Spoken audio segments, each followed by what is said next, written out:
Howdy folks, welcome to the channel Rockin' the Country. I'm Don. I do non-pop country music reactions, and by that, the non-pop country umbrella includes a lot of traditional.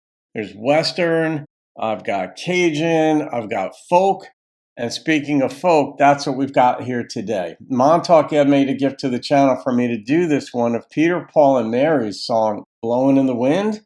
I think a lot of folks have done this one, and I'm confident that I've heard this before because it came out when I was growing up, but I wouldn't have paid much attention to it.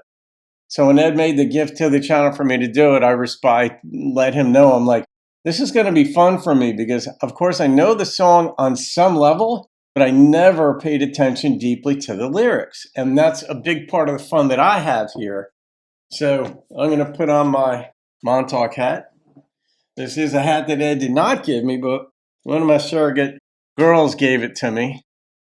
And Ed is on like a little folk kick recently, he said. This is the second folk song in a row that he did.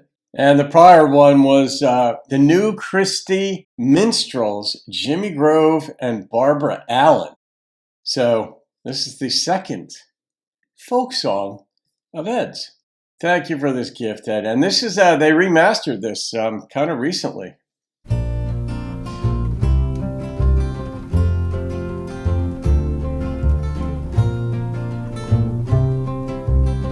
Dylan did this. How many roads must a man walk down before they call him a man? How many seas must a white dove sail before she sleeps in the sand? How many times must the cannonballs fly before they're forever banned? The answer, my friend, is blowing in the wind. The answer is blowing in the wind. What wound up on the cutting room How floor? many years must a mountain exist before it is washed to the sea? How many years can some people exist before they're allowed to be free? How many times can a man turn his head and pretend that he just doesn't see? The answer, my friend, is blowing in the wind.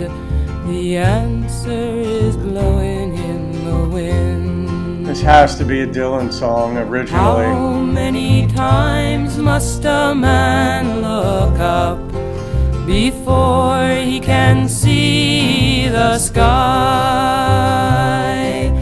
How many ears must one man have before he can hear people cry? How many deaths will it take till he knows that too many people have died?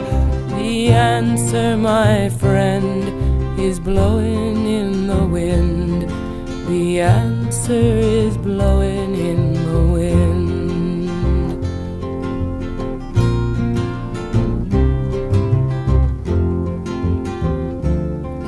The answer is blowing in the wind. Yeah, that's just a song of compassion, empathy, humanity. I have a lot of the same questions too, and I have some friends. I'll talk with anybody about this stuff, but it can get tedious for a lot of folks. I was a philosophy major, so I love nuanced thought. I like deeper thought. It's got to be practical though. And so when you're empathic or compassionate, you look at people a lot. And not just in terms of being like an airport, but, you know, a people watcher at the airport. Most folks do that. But when you care about people on a deep level, you think about the people in North Korea and other places. And I imagine this was written during the Vietnam era. I'm just guessing, Ed. You might know because you requested it. Every line in there really was very artistic and creative. I remember, what was it, like 15, 20 years ago, whenever it was, that Dylan got the Nobel Peace Prize for Literature. And, a lot of people were up in arms about that. I couldn't understand it, but it was not naive in me. It was just ignorant of me because I didn't really know Dylan's stuff enough to comment on it. I thought it was just some kind, I don't know, I couldn't figure it out. I haven't gotten into the lyrics to his songs. I'm just assuming. Maybe I'm off track. I'm just assuming. I know Dylan did this song, but I'm guessing he wrote it. But all that said, lyrics like this are so creative and so well worded that you really have to lean in. They're not on the nose at all. There was only one lyric in this song that was on the nose, and I'd wish that it was done differently because everything else sort of had like an open-ended creative tail to it that kept you kind of wondering or thinking at the end of it. But the one lyric, something to how many somethings before, something about hearing, but the final word to the line was die or died, where he realizes how many people have died.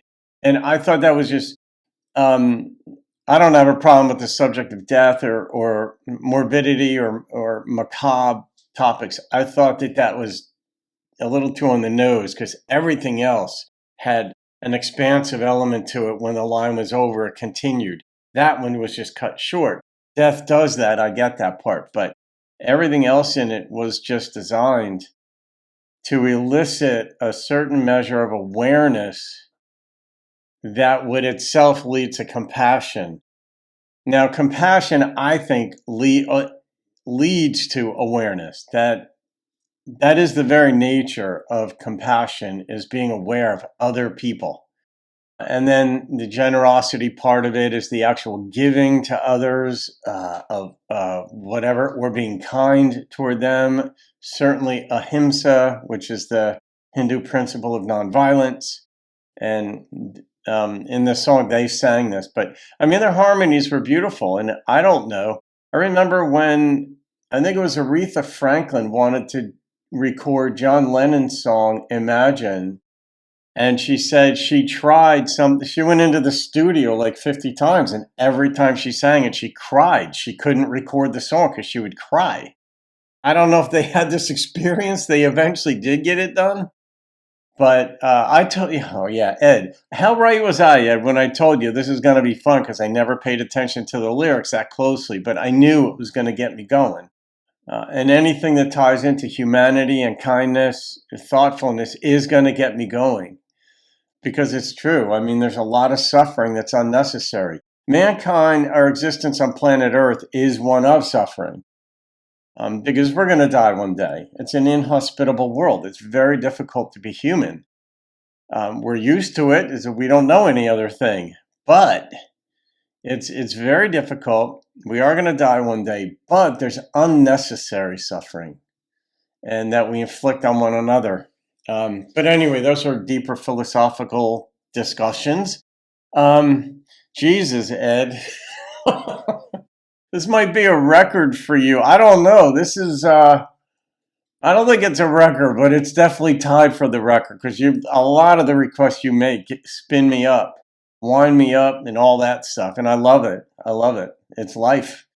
The number, I got to go with the number that popped into my head. And the number on this one was a 10.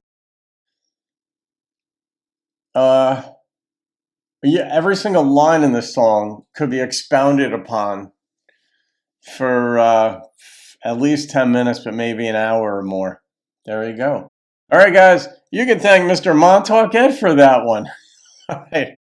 Have a great day. See you on another video, and keep rocking the country and folk. How many years can some people exist before they're allowed to be free?